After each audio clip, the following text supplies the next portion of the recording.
last Wednesday night, I was at a book club, and one of the things we were discussing is Christmases in a different climate.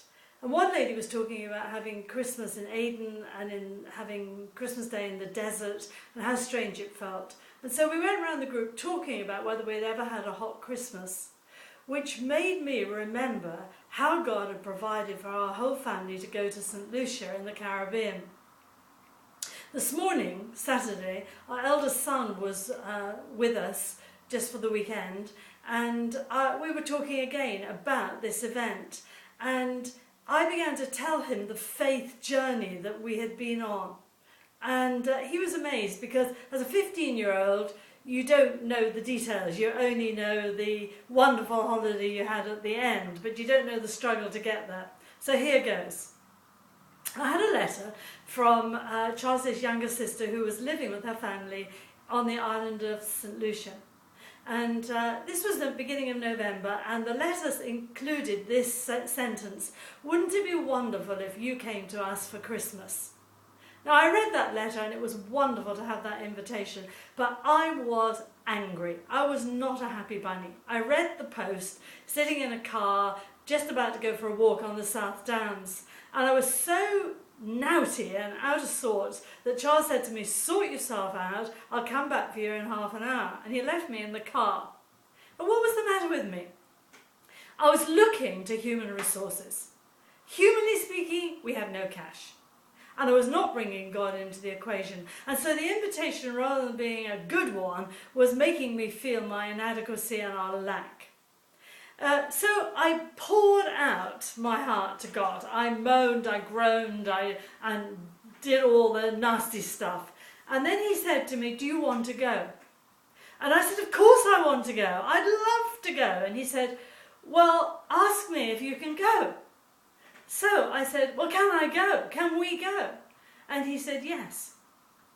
And it was like as if all the steam went out of the situation. When Charles came back, I told him what had happened, and he said, "We'll talk to the eldership of the community in which we were living in at the time, and we'll see what they think."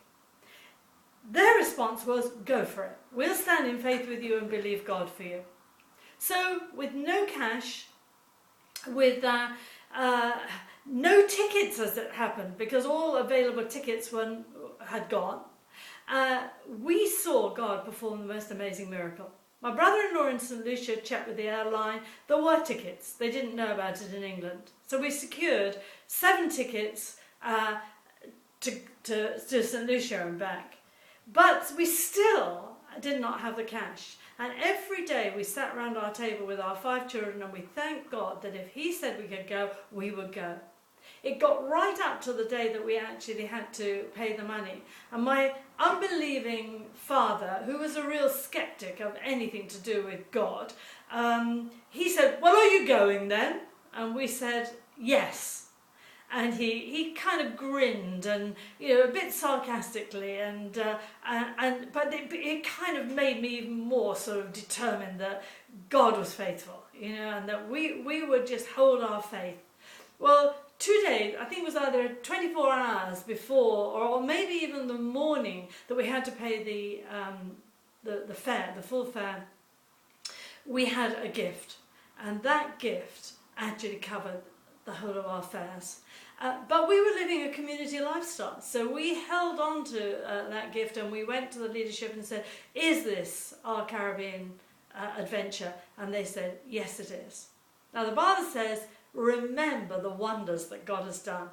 And I just want to say, with no provision, with skepticism around us, with anger in my own heart because of my own lack, I went to God, we went to God, and God actually provided a 3-week holiday, staying with Charles's sister on the island of St. Lucia.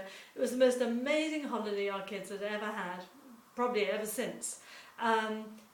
And our God supplied our needs according to his riches in glory in Christ Jesus, but we needed to ask and discern what his mind was in relation to this whole situation. I hope that encourages you. It was good for me this morning to remind myself of what he had done in the past, Because in economic uncertain times, we need to remember that our God is faithful. He has never allowed his children to suffer loss or the righteous to beg for bread.